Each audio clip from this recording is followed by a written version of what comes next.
Good morning students, welcome back to my channel. In the last sessions, we have discussed so many concepts in the constructor chapter. Just we are recall once. So what is constructor?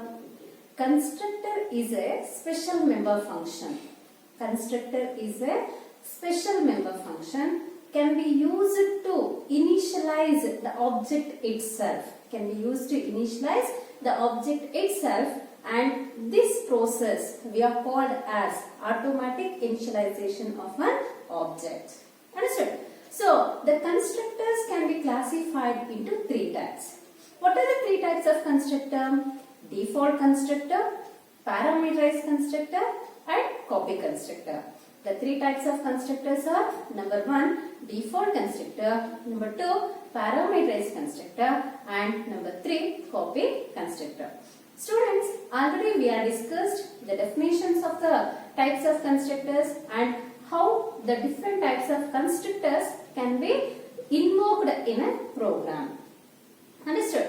So, in the first session of this chapter, I will explain the rules we are used to create a constructor.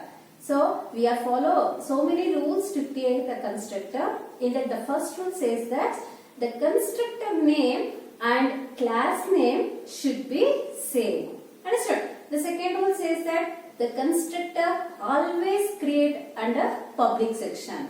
So, another rule says that the constructor can be participating in overloading. So, one of the rules says that the constructors can be participating in the overloading concept. Understood?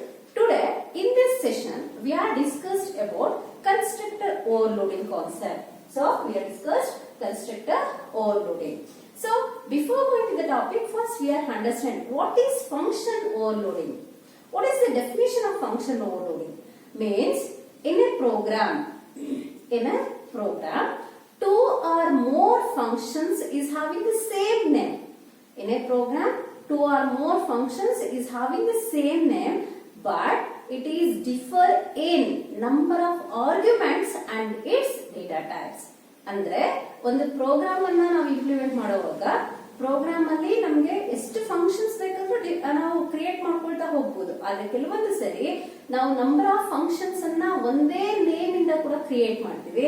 ಆದ್ರೆ ಎಲ್ಲ functions ಅಲ್ಲೂ ಕೂಡ ನಾವು ತಗೊಳ್ಳುವಂತಹ arguments different ಆಗಿರುತ್ತೆ, ಆದ್ರೆ data types ಕೂಡ different ಆಗಿರುತ್ತೆ. ಈ ಒಂದು ಕಾನ್ಸೆಪ್ಟ್ ಅನ್ನ ನಾವು ಫಂಕ್ಷನ್ ಓವರ್ಲೋಡಿಂಗ್ ಅಂತ ಕರಿತೀವಿ. What is function overloading? So two or more functions is having the same name but differ in the number of arguments and its data types. Understood? So, based on our requirements, we are create number of functions in a program by using the same name. So, here we are discussed what is constructor overloading. How the constructors can be participating in the overloading. So, what is the need of constructor? The constructors can be used to initialize the data members of a class. So, now constructors na ಏನಕ್ಕೆ use ಮಾಡಬೇಕು? ಒಂದು class ಅಲ್ಲಿ private data members ಗೆ ನಾವು direct ಆಗಿ values ಅನ್ನ initialise ಮಾಡೋದಕ್ಕೆ ಆಗಲ್ಲ. ಆ ಪ್ರೈವೇಟ್ ಡೇಟಾ ಮೆಂಬರ್ಸ್ ಗೆ ನಾವು ವ್ಯಾಲ್ಯೂಸ್ ಅನ್ನ ಇನಿಷಿಯಲೈಸ್ ಮಾಡಬೇಕಾದ್ರೆ ನಾವು ಆಬ್ಜೆಕ್ಟ್ ಕ್ರಿಯೇಷನ್ ಅನ್ನ ಯೂಸ್ ಮಾಡ್ಕೋಬೇಕಾಗತ್ತೆ. ಆ ಆಬ್ಜೆಕ್ಟ್ ಡೇಟಾ ಮೆಂಬರ್ಸ್ ಗೆ ವ್ಯಾಲ್ಯೂಸ್ ಅನ್ನ ಇನಿಷಿಯಲೈಸ್ ಮಾಡೋದಿಕ್ಕೆ ಅಂತಾನೆ ನಾವು ಕನ್ಸ್ಟ್ರಕ್ಟರ್ಸ್ ಅನ್ನ ಯೂಸ್ ಮಾಡ್ತೀವಿ. ಅರ್ಥ ಆಯ್ತಲ್ಲ? The constructors can be used to initialise data members in a class. So these constructors can be participating in a overloading concept. So here, what is the definition of constructor overloading? How to define a constructor overloading concept? Means the constructor overloading means two or more constructor in a class. So we are taken a single class. In a class, two or more constructors having the same name.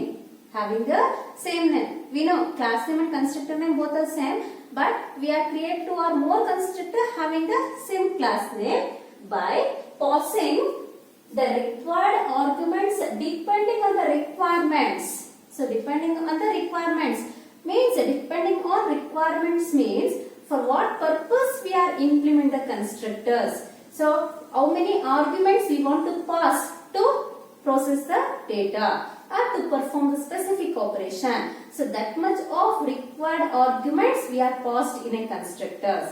So constructor overloading means that two or more constructors having the same name, but by passing the arguments we are given different. So its data types are different, number of arguments are different. Understood? Number of constructors we are created in a single class. The single class is having two or more constructors having the same name. We are passing a required arguments based on the requirements in a single class. So this is the definition of constructor overloading. Understood? Once we are clear the definition, next we are implement a program to constructor overloading concept. So here the constructors can be participating in the overloading concept. So how the constructor overloading concept can be implemented? Before implementing the concept, we are observed the constructor name and class name both are saved. In a single class, we are create two or more constructor, but number of constructors is having the same name. But we are give the differentiate in the argument list. The constructor can allow may or may not have the arguments. We are give the differentiate in the argument list in a constructors. Understand? So once we are create two or more constructors in a class, the program can start execution. At the time compiler gets confused. ಅಂದ್ರೆ ಒಂದು class ಅಲ್ಲಿ ನಾವು ಎರಡು ಅಥವಾ ಜಾಸ್ತಿ constructors ಅನ್ನ create ಮಾಡಿದಾಗ ನಮ್ಮ ಪ್ರೋಗ್ರಾಮ್ ಎಕ್ಸಿಕ್ಯೂಷನ್ ಸ್ಟಾರ್ಟ್ ಆದಾಗ ಕಂಪೈಲರ್ ಗೆ ಕನ್ಫ್ಯೂಷನ್ಸ್ ಆಗುತ್ತೆ. ಯಾವ ತರ ಕನ್ಫ್ಯೂಷನ್ಸ್ ಆಗುತ್ತೆ ಅಂದ್ರೆ ಆಬ್ಜೆಕ್ಟ್ ಅನ್ನ ಕ್ರಿಯೇಟ್ ಮಾಡಿದಾಗ ಎರಡು ಕನ್ಸ್ಟ್ರಕ್ಟರ್ ಇದ್ರೆ ಅಸ್ಯೂಮ್ ಮಾಡ್ಕೊಳ್ಳಿ, ಎರಡು ಕನ್ಸ್ಟ್ರಕ್ಟರ್ಸ್ ಇದ್ರೆ ಯಾವ ಕನ್ಸ್ಟ್ರಕ್ಟರ್ಸ್ ಅನ್ನ ಅದು ಎಕ್ಸಿಕ್ಯೂಟ್ ಮಾಡಬೇಕು, ಯಾವ ಕನ್ಸ್ಟ್ರಕ್ಟರ್ಸ್ ಅಲ್ಲಿರುವಂತ ವ್ಯಾಲ್ಯೂಸ್ ಅನ್ನ ಅದು ಇನಿಷಿಯಲೈಸ್ ಮಾಡಬೇಕು ಡೇಟಾ ಮೆಂಬರ್ಸ್ ಗೆ. ಇವತ್ತು ಕನ್ಫ್ಯೂಷನ್ ಕಂಪೈಲರ್ ಸ್ಟಾರ್ಟ್ ಆಗುತ್ತೆ. ಆ ಕನ್ಫ್ಯೂಷನ್ ಅನ್ನ ಓವರ್ಕಮ್ ಮಾಡೋದಕ್ಕೋಸ್ಕರನೇ ನಾವು ಆರ್ಗ್ಯುಮೆಂಟ್ಸ್ ಅಲ್ಲಿ ಡಿಫ್ರೆನ್ಶಿಯೇಟ್ ಅನ್ನ ಮಾಡ್ತೀವಿ. Understood?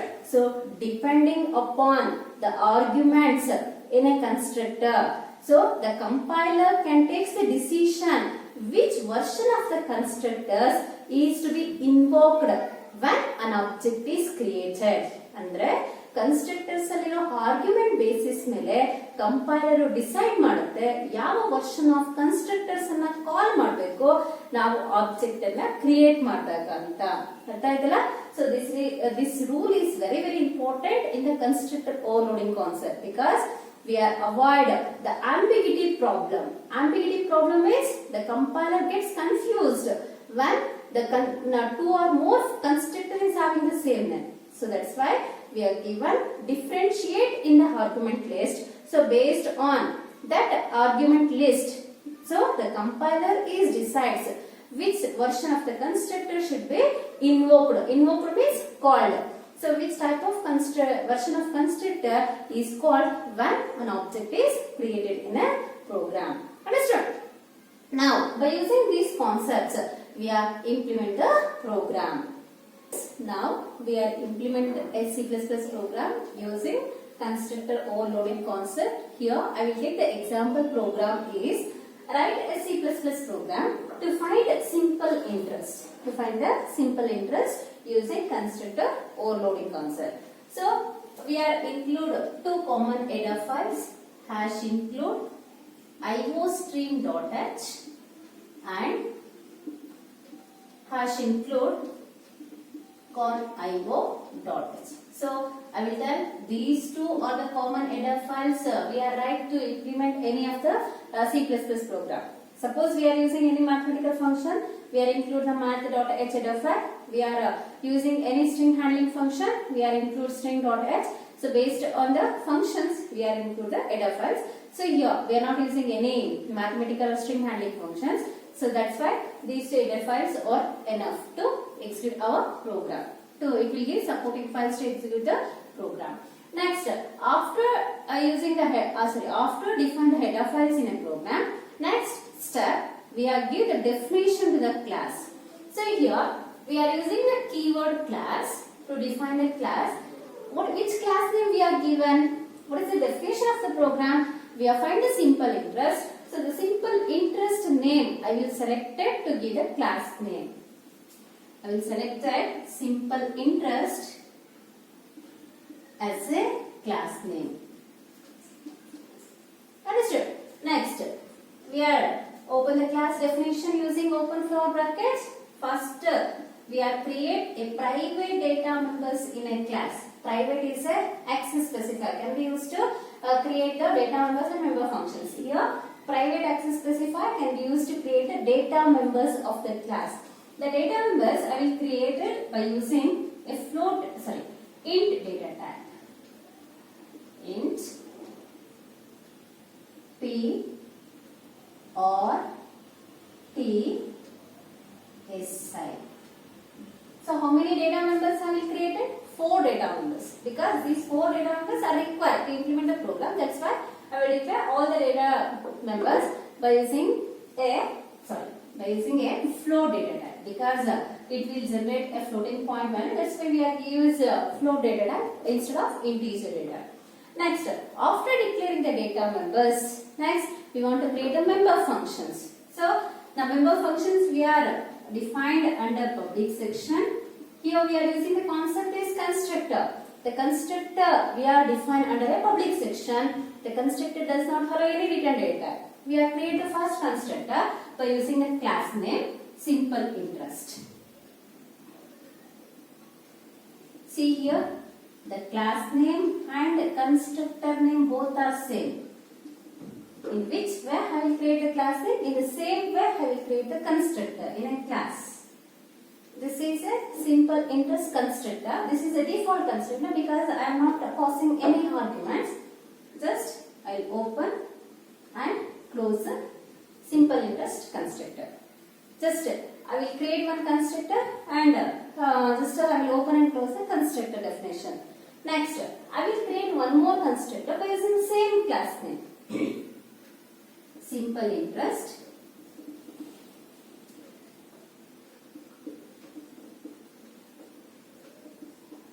of, here I will create 3 variables. Understood? The 3 variables I will taken by using the flow data because the data members type and arguments types both are same. So float X, float Y, float Z. So how many arguments here I have created? 3 arguments. The 3 arguments of which data type? Flow data type. You know, in a function the arguments can be declared by using individual data types. Understand? By using a single data type, we cannot declare 2 or more variables. Each and every variable, single variable can have its data types. Next, in this simple interest, I will write the initialization statements. So P, I will initialize X value to the variable P. I will initialize Y value to the variable R. And I will initialize Z value to the data member T. We will initialize arguments values, constructor arguments values to the private data members of the class. Understood? Now, I will close a simple interest constructor. 2 constructors I will created. 2 constructors having the same name. In the first constructor does not having arguments, but in the second constructor I will create 3 arguments. Understood? Now, I will write one user defined function to calculate the data. I will write y calculate. Calculate is a function I will select it. Here, I will write the statement SI equals to. So, P into T into R divided by 100. So, this is the formula to calculate simple interest PTR by 100. So, I will close the calculate function. Later, I will define another function to display the value.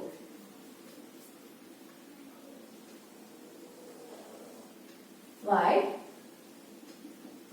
display. So in this function, we are writing cout statement, cout, simple interest equals to. So what is the data member value we are used to display the output? SI. Simple interest SI. So we are using indent. So this is the display function. Now the class definition is over. Now we have closed the class definition with the floor bracket with semicolon, because the semicolon is compulsory to end of the class to terminate the class definition. Understood? After terminate the class definition, next we have create the main function. Here the class definition is end. This is a comment line. You know, single line comment we are written by using 2 slash symbols. So the comment line I will written because here I will indicate end of the class definition. Next, in the main function, we are creating an objects. How many objects can be required to execute our program? 2 objects. Why? We are create 2 constructors. So that's why we are creating 2 objects. So each and every object can invoke its constructor exactly once. So that's why to invoke these 2 constructors, we require 2 objects. The object can be declared by using class name. What is the class name? Simple interest. By using class name simple interest, first I will create an object S1. So S1 is an object. I will create it with the help of class name. In the same statement, I will create another constructor, because the object can be created by using the class name. One object can be created by using a comma operator. We have created second object. Understood? The second object name I will given as S2. In the second constructor, we are passing arguments. Means we have passed the values for these arguments. I will pass the value 1000 to 5. So I am planned to initialize 1000 value to principal amount P. 2 is time duration 2 years. 5 is we are given the percentage, 5% of interest for this amount. So that's why I will pause the values based, depends on in which order we are use the arguments in a constructor. So this is value of P, this is value of rate of interest, Rate of interest is 5% and the time duration is 2 years. Understood? So based on the order, we are initialize the values when the object is created. Understood? The 2 objects can be required to invoke 2 constructor. After create the constructor, the next step is we have called the CLR function, and later here we are at the cout statements. Cout constructor overloading. Thus this is an output statement. For our programming output purpose, I will write the constructor overloading string value in a cout. Now we have called the member functions with the help of an object. So with the help of the object, we have called the member functions one by one. First, I will call s1.calculate function. s1.calculate function. Later, I will call s1.display function. Next, we are at another cout statement.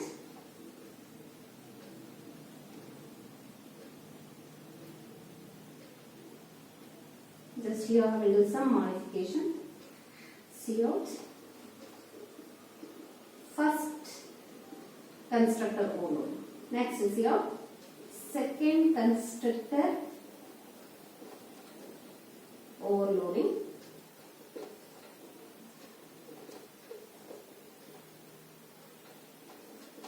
Now we have called the calculate and display function with an object, with the help of the object S2. I will write S2 dot calculate function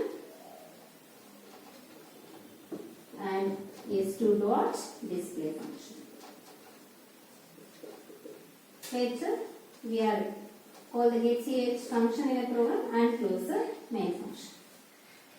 Understood? So this is the way to implement constructor overloading concept.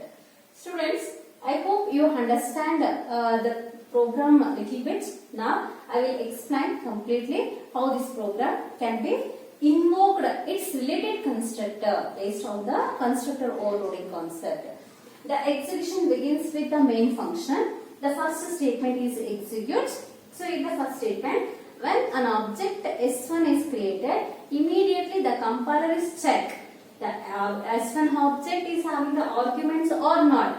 But here the S1 object does not having the arguments, then it will, when an object is created, automatically it will call its constructor. Which constructor it is invoked means the constructor without arguments it will be invoked. Understood? Suppose here we are passing any arguments, the compiler is check which constructor is having the arguments. But at the time of creating a object, we are not passing any argument. Then, so the empty parameters arguments means the default argument can be invoked. In this constructor, the default values can be initialized to the private data members of the class, because we know the constructors is having a default arguments. The default arguments can initialize a default values to the private data members of the class. Understood? Now, after execute the first S1 object, immediately S2 object will be executed. So, when an S2 object is created, it will call its constructor. Its constructor means the compiler is check how many arguments present in an object S2. How many objects here present? 3 objects. Clear? The 3 objects constructor is there in the class definition? Yes. So, here we are creating a constructor by the help of 3 arguments. Immediately an S2 object is invoked the simple interest constructor with having 3 arguments. Then these arguments values can be initialized to the private data member of the class. So this constructor can be initialized the default values to the PTR variable data members. This constructor can be initialized user values to the private data members of the class. Are you clear? So don't get confused here. Even the constructor alli ನಾವು ಯಾವುದೇ arguments ಅನ್ನು pass ಮಾಡಿದ ಹಾಗಾಗಿ compiler ಏನು ಮಾಡುತ್ತೆ default values ಅನ್ನು ಈ private data members ಗೆ ಇನಿಷಿಯಲೈಸ್ ಮಾಡ್ಕೊಳ್ಳುತ್ತೆ. ಯಾವಾಗ ನಾವು ಎಷ್ಟು ಆಬ್ಜೆಕ್ಟ್ ಅನ್ನು ಕ್ರಿಯೇಟ್ ಮಾಡ್ತೀವೋ ಆರ್ಗ್ಯುಮೆಂಟ್ಸ್ ವ್ಯಾಲ್ಯೂಸ್ ಇಂದ ಈ ಒಂದು ಕನ್ಸ್ಟ್ರಕ್ಟರ್ ಅನ್ನ ಕಾಲ್ ಮಾಡುತ್ತೆ. ಈ ಕನ್ಸ್ಟ್ರಕ್ಟರ್ ನಾವು ಕೊಟ್ಟಿರುವಂತ ವ್ಯಾಲ್ಯೂಸ್ ಅನ್ನ ಆರ್ಡರ್ ಆಗಿ PTR ಡೇಟಾ ಮೆಂಬರ್ಸ್ ಗೆ ಇನಿಷಿಯಲೈಸ್ ಮಾಡುತ್ತೆ. Means the different set of values can be initialized through same constructor name. Understood? 2 or more constructors having the same name, but we are giving the difference in the argument list. After execute this statement, then the CLR is execute. It will clear the previous output screen and it will execute the cout statement.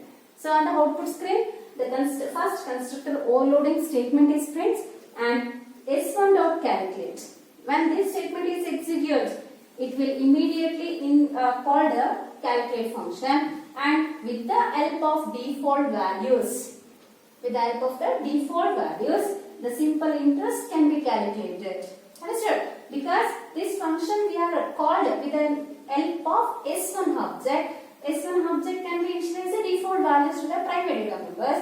With the help of the default values, it will calculate the simple interest.